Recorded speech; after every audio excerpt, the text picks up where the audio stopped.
اللهم صل على سيدنا محمد يا رب صل وسلم دائما ابدا على حبيبي. قربانی میں بڑے فائدے کیا ہیں؟ دیکھو اللہ تعالیٰ نے ہمیں جو دین اور مذہب دیا نا وہ فطرت کے بہت قریب ہے. اس میں آرٹیفیشل کچھ نہیں ہے, مصنوعی کچھ نہیں ہے. غیر مسلموں کی جو عیدیں ہیں نا ان میں خوشی کا کوئی سبب نہیں ہوتا, بلا وجہ خوشی منائی جاتی ہے زبردستی. سمجھ رہے ہو؟ جیسے جو برتھ ڈے پہ خوشی منائی جاتی ہے نا, خوشی ہوتی نہیں ہے, ویسے ہی آدمی سیلیبریٹ کر رہا ہوتا ہے, ورنہ اس میں کوئی خوشی کی بات تھوڑی ہے. اور بھائی ایک آدمی 5 جنوری کو پیدا ہوا, اگلے سال 5 جنوری آ گیا, بھائی مبارک ہو آپ کی برتھ ڈے ہے, آپ کی خوشی کا دن ہے. کس بات کی خوشی ہے بھائی؟ جس دن پیدا ہوا تھا اس کی تو خوشی تھی کہ آج میں پیدا ہو گیا. اب 1 سال میرا گزر گیا ہے تو یہ کوئی خوشی ہے؟ زندگی میں 1 سال کیا ہو گیا؟ کم ہو گیا. وہ خوشی تھوڑی ہے. جیسے جیسے عمر بڑھے گی آپ کا 1 سال کم ہوتا چلا جائے گا. ہاں اس بات کی خوشی ہو کہ آج آپ جوان ہو گئے, 15 سال کے ہو گئے, ماشاءاللہ صحت مند ہو گئے, تو چلو ٹھیک ہے. تو وہ 5 جنوری کو تھوڑی ہوا ہوگا, وہ تو جس دن بالغ ہوا ہے اس دن خوش, جوان ہو گیا ہمارا بچہ, منڈا جوان ہو گیا, یہ کہتے ہیں نا لوگ. چلو اس بات کی خوشی ہے. اب 50 سال کا ہو گیا, اب 51 سال کا ہوگا تو اور زیادہ غم ہونا چاہیے. 52 سال کا ہو گیا تو اور زیادہ غم کہ اب تو بھائی اب تو قبر کے قریب جا رہے ہیں. لیکن بلا وجہ کیک کاٹ کاٹ کے خوشی منائی جاتی ہے, ہوتی نہیں ہے. یہ آرٹیفیشل خوشی ہے کہ خوش ہونے کا کوئی سبب ہے نہیں. ہاں 1 سال کے آپ ہوئے اور فرشتے نے کہا 6 سال کی گارنٹی مل گئی ہے, نہیں مرو گے, پھر بھی خوشی ہے. پاس پہ کبھی خوشی نہیں ہوتی. خوشی ہمیشہ کس پر ہوتی ہے؟ فیوچر کا سوچ کے. اگر 1 سال کے آپ ہوئے اور فرشتے نے کہا 1 سال کا جو بھی ہوگا وہ مزید 1 سال تو لازمی زندہ رہے گا, پھر تو ٹھیک ہے. تو ماضی کا سوچ کے تھوڑی ہوتی ہے. اسی طرح جو ہندوؤں کی دیوالی ہے, خوشی کا کوئی سبب موجود نہیں ہوتا کہ بھئی کیا کس بات کی خوشی منائیں. کرسمس منائی جاتی ہے مصنوعی طور پر, خوشی کا کوئی سبب ہے نہیں. وہ کہہ سکتے ہیں آج حضرت عیسیٰ علیہ السلام پیدا ہوئے تھے, وہ پیدا تو 2000 سال پہلے ہوئے تھے نا, وہ تو ہو گئے نا, اب تھوڑی پیدا ہو رہے ہیں. یار کیا ہو گیا, سمجھ میں کیوں نہیں آ رہا بھائی؟ وہ تو 2000 سال پہلے پیدا ہوئے تھے نا, اب تھوڑی پیدا ہو رہے ہیں. 12 ربیع الاول کو لوگ خوشی مناتے ہیں کہ بھئی آج نبی پیدا ہوئے تھے, تو آج تھوڑی پیدا ہوئے تھے. اول تو 12 ربیع الاول تاریخ پیدائش ہے نہیں, لیکن فرض کر لو ہے بھی, تو آج تھوڑی, وہ تو 1400 سال پہلے پیدا ہوئے تھے. آپ کہہ سکتے ہیں ڈیٹ تو وہی ہے نا بھائی, سال وہ نہیں ہے. کیا خیال ہے؟ بالکل چینج ہو چکا ہے, دن اور سال سب چینج ہو چکا ہے. میں نے آپ کو اللہ نہ کرے قرضہ دے دیا مولوی صاحب, اور میں نے کہا کہ 5 جنوری 2021 کو مجھے واپس چاہیے. آپ 2030 میں آ رہے ہو 5 جنوری کو, مجھے غصہ آئے گا کہ نہیں آئے گا؟ میں کہوں گا میں نے 5 جنوری 2021 بولا تھا, آپ کہہ رہے ہیں ہے تو 5 جنوری نا. ارے وہ 5 جنوری 2021 کا بولا تھا اور آپ لا رہے ہو 2030 میں, تو 9 سال کا فرق آ گیا. تو حضرت عیسیٰ علیہ السلام تو بھائی 2000 سال پہلے پیدا ہوئے تھے, وہ دن تھوڑی ہے 25 دسمبر کو. تو یہ خوشی منانے پر گورنمنٹ کی طرف سے کوئی پابندی نہیں ہے, کسی بھی ٹائم ابھی منا سکتے ہیں آپ, ہلہ گلہ شروع کر دیں, خوش ہو جائیں. تو لیکن اسلام کی جو عیدیں ہیں نا اس میں خوشی منانی نہیں پڑتی, آٹومیٹیکلی خوشی ہوتی ہے. عید الفطر میں خوشی کس بات کی؟ 1 مہینہ روزے رکھے ہیں, بھوکے پیاسے, اب اللہ کی طرف سے کھانے کی اجازت مل گئی. 1 مہینہ کسی کو بھوکا رکھو اور بولو پابندی ہٹ گئی آپ پر, خوش ہوگا کہ نہیں ہوگا؟ خوشی نہیں بھی منائے پھر بھی خوش. ارے بولتے کیوں نہیں یار, ہوگا نا خوش. روحانی خوشی بھی جسمانی بھی. روحانی یہ کہ اللہ نے اتنی بڑی ذمہ داری پوری کروا دی, رمضان کے روزے رکھوا لیے, تراویح پڑھوا لی, ثواب ہمارے اعمال میں لکھ دیا گیا, ہٹو بچوں کام ہو گیا, آخرت میں انشاءاللہ بخشش کا ذریعہ بن گیا. اس کی بھی خوشی ہوتی ہے انسان کو, اور اس کی بھی کہ کھانے کی چھٹی مل گئی. ورنہ آپ دیکھو یار, صبح ناشتہ نہ ہو آدمی کا سارا دن موڈ خراب رہتا ہے, ایسا ہے کہ نہیں ہے؟ گٹکے والے کو گٹکا مل گیا, پان والے کو اب پان مل گیا, سٹے والے کو سٹے کی اجازت ہو گئی. نہیں تو جو اچھی غذائیں ہیں ورنہ بھوکے پیاسے کچھ بھی کام نہیں ہوتا. ہمیں تو معلوم ہے نا رمضان میں کیسے 10-11 بجے کیسی عجیب سی کنڈیشن ہوتی ہے, عجیب مرجھے سے بجھے سے منہ ہوتے ہیں, ہر آدمی پہ ہر ایک سے لڑنے کا دل چاہ رہا ہوتا ہے. تو یہ جو چھٹی ملی ہے کھانے پینے کی, عید کا دن نہ بھی ہوتا خود بخود خوشی ہوتی کہ بھائی شروع میں کئی دن تک انسان ڈرتا ہے, پانی پیتے ہوئے سوچتا ہے روزہ تو نہیں, ارے نہیں ہے روزہ, پی لو بھائی.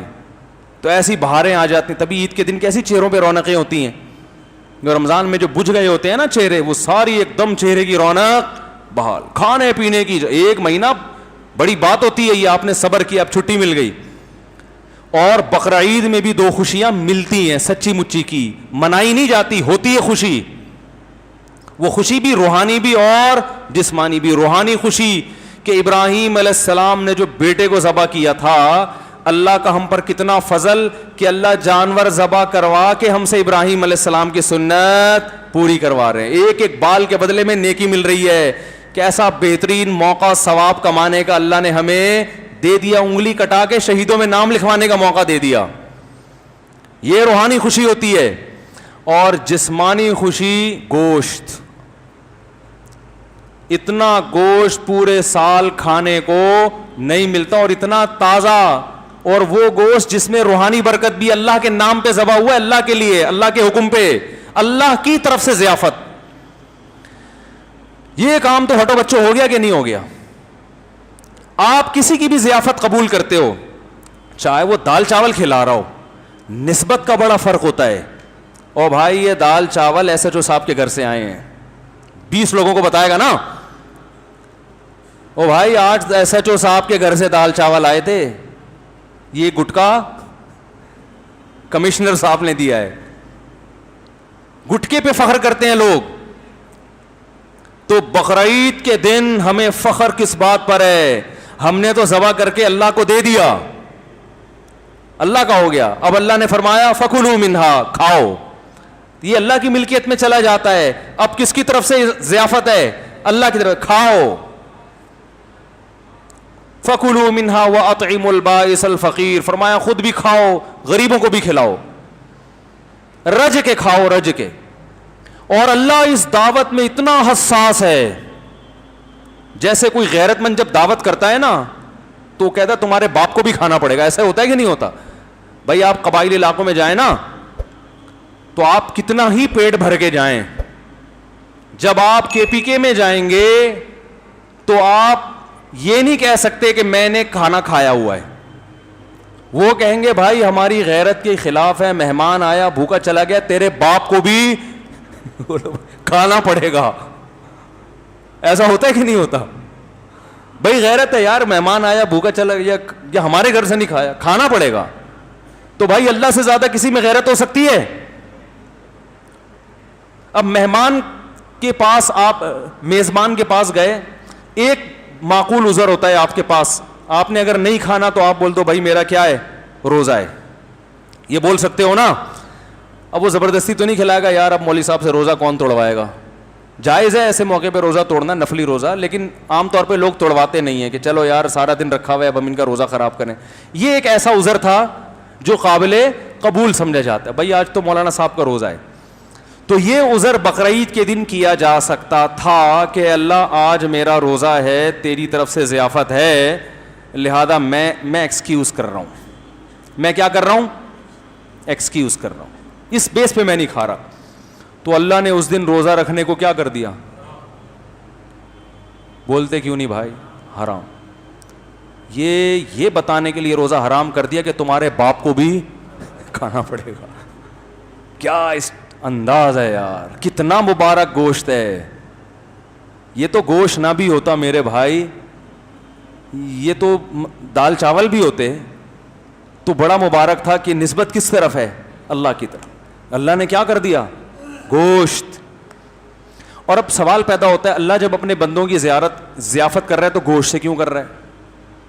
اللہ کہتا ہے بقرعید والے دن ابراہیم علیہ السلام کے نام پر تاجروں پر واجب ہے کہ 10 چاول کی بوریاں غریبوں میں تقسیم کریں, خود بھی کھائیں, پبلک کو بھی کھلائیں. گوشت کیوں بھائی؟ گوشت آپ کو پتا ہے دنیا کی بہت سی قومیں, بہت سے مذاہب گوشت نہیں کھاتے, ویجیٹیرین ہیں, فخر کرتے ہیں کہ ہم گوشت نہیں کھاتے, جبکہ اسلام نے ہمیں گوشت کھلانے کا آرڈر کر کے حکم دے دیا کہ مسلمان ویجیٹیرین بولو بھائی نہیں ہوتا, مسلمان کے باپ کو بھی گوشت کھانا پڑے گا, ایسی کی تیسی. اس میں بھی کوئی حکمت ہوگی کہ یار گن پوائنٹ پہ گوشت کھلایا جا رہا ہے. اے اللہ میں جب سبزی کھا کے گزارا کر سکتا ہوں, اے اللہ میں ککڑی مجھے اچھی لگتی ہے, اللہ دال چاول کا میں عاشق ہوں, تو مجھے بقرعید والے دن انڈے والا برگر کھلا دے ہے بھائی, چلو تھوڑا اچھا کھا لوں گا میں, تو انڈے والا برگر کھلا دے مجھے, اے اللہ تو مجھے یہ کھلا دے وہ کھلا. گوشت کو کیوں فوکس کیا جا رہا ہے؟ گوشت میں کوئی بات ہے. دیکھو اسلام میں جتنے بھی کھانے ہیں نا, جتنی قسم کے کھانے ہیں, ان تمام قسم کے کھانوں میں گوشت لازمی جزو ہے. اسلام میں جو کھانے کا حکم ہے نا, ایک بقرعید کے موقع پر اس میں کیا ہوتا ہے؟ دال چاول ہوتی ہے. بولنا پڑے گا جلدی, ٹائم ختم ہو گیا ہے. گوشت. دوسرا کھانا اسلام میں ولیمہ, کیونکہ وہ شادی کے موقع پر ہے جس سے آپ لوگوں کو بہت پریشانی ہوتی ہے, لیکن اسلام نے کہا کہ جب بھی شادی کرو اولم ولیمہ لازمی کرو, چاہے دوسری شادی ہو, تیسری ہو, چوتھی ہو. اس میں بہت سی حکمتیں ایک یہ کہ جب آپ یہ بتاؤ گے کہ میں الحمدللہ اپنے کام پہ کیا ہوں, مطمئن ہوں, شرمندہ بالکل بھی نہیں ہوں, تو اولم بلو بشاتن, اگرچہ ایک بکری کیوں نہ ہو. یہ نہیں نبی نے فرمایا ولیمہ لازمی کرو, چاہے پان کے پتے کھلا دو کسی کو, چاہے دال چاول کھلا دو کسی کو. یہاں بھی کیا ہے؟ ارے بول لو یار, گوشت. امام محمد جو امام ابو حنیفہ کے شاگرد ہیں وہ کہتے ہیں ولیمے پہ گوشت کھلانا یہ اس نوعیت کی قربت اور عبادت ہے کہ بقرعید کے جانور میں اگر ولیمے کی نیت سے حصہ ڈال لیا نا تو سب کی قربانی ہو جائے گی.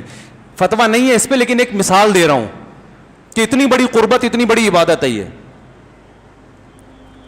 تیسرے نمبر پہ جو اسلام میں دعوت رکھی گئی ہے وہ ہے بچے کی ولادت پہ, جس پہ آپ لوگ 2 بچوں کے بعد تیسرے بچے پہ فیملی پلاننگ والے کہتے ہیں یہ معاشرے میں صحیح نہیں ہو رہا. لیکن اللہ کہتے ہیں کہ اگر 18واں بچہ بھی پیدا ہوا ہے تو کیا کرو, خوشی میں بکرا کاٹو. لڑکے پہ 2 بکرے, لڑکی پہ 1. تو یہاں بھی دعوت کا حکم ہے نا 18ویں پہ, تو دعوت کا حکم ہے یہاں پر. تو یہاں بھی نبی صلی اللہ علیہ وسلم نے شکرانے اور خوشی کے موقع پہ جو کھانے پینے کی چیز کا تذکرہ آیا ہے اس میں کیا ہے؟ بولتے کیوں نہیں یار, گوشت. تو یار یہ کیا مسئلہ اسلام بہانے سے. اب دیکھو جو گوشت نہیں کھاتا وہ تو اسلام کی ان عبادات پر عمل کر ہی نہیں سکتا نا, وہ تو ان میں شرکت کر ہی نہیں سکتا ہے. تو اس کا مطلب اللہ تعالیٰ مسلمانوں کو کیا کھلانا چاہتے ہیں؟ گوشت. اچھا گوشت میں بھی پھر 2 قسمیں ہیں گوشت کی. ایک چکن جسے کہا جاتا ہے, فش کہا جاتا ہے. نہ یہ عقیقے میں فش کا تذکرہ اللہ نے فرمایا کہ بھائی جو 1-2 بکرے نہیں کاٹ سکتا وہ 18 مچھلیاں کھلا دے. بھائی عقیقے میں بکرا کٹے گا یا گائے کا حصہ ہوگا یا دمبا ہوگا. مرغی سے عقیقہ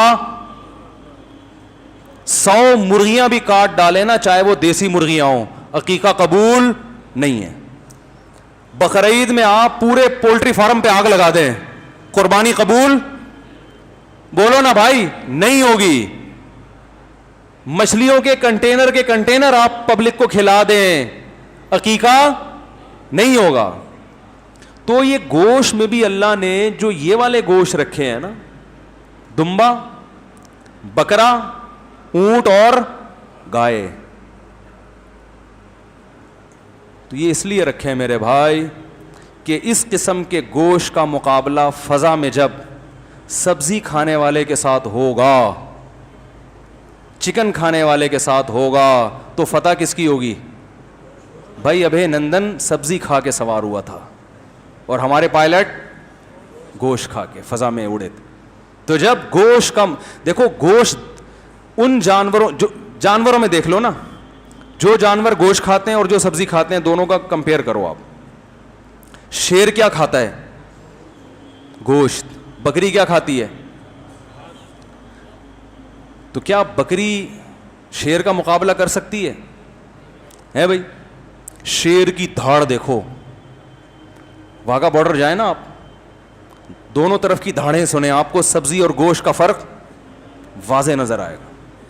دھاڑ سے پتا چل جائے گا کون کوفتے کھا کے آیا ہے اور کون ٹماٹر کھا کے آیا ہے, اور ٹماٹر بند کرنے کی دھمکیاں دے رہا ہے. یعنی ان کی نظر میں ٹماٹر کی اتنی ویلیو ہے کہ ہم نے ان کا پائلٹ گرفتار کیا تو ٹماٹر بند کرنے کی دھمکیاں دی جا رہی ہیں. تو بند کر دو ٹماٹر, لیکن ہم کہتے ہیں اللہ کا واسطہ یہ جو بقرعید میں جانور آ رہے ہیں نا کٹنے کے لیے, یہ بند مت کرنا, ہم ٹماٹر کے بغیر زندہ رہ لیں گے, گوشت کے بغیر ہم زندہ نہیں رہ سکتے.